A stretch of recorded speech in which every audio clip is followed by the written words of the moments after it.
Today, Attorney General Jeff Sessions submitted a letter of resignation to the White House as chief law enforcement officer of the country. In his letter, he said he was doing so at the request of President Trump.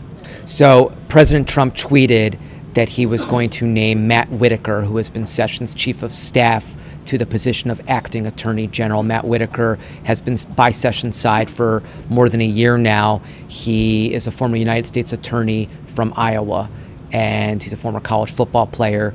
What's unclear, though, is what role, if any, he would have in overseeing Special Counsel Robert Mueller's investigation. That investigation has been overseen by Deputy Attorney General Rod Rosenstein. The Justice Department did not announce any sort of departure for him, and so we are still trying to understand whether that oversight would change. So the relationship between President Trump and Attorney General Sessions has been difficult, even toxic, for more than a year and a half now.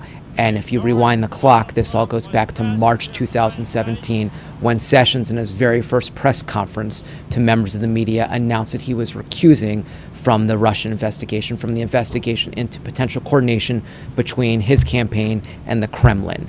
And that was a decision that made President Trump irate. He has repeatedly said that had he known that Sessions was going to recuse, he would have never picked him in the first place. And so he has been very angry about that. Sessions, however, has been determined to do his work, do his job, not resign. And so it's been basically a stalemate in Washington for a long time as to, who would get fired, who would resign, and now we're where we are. So we do think that Mueller's in sort of his final stages of the investigation.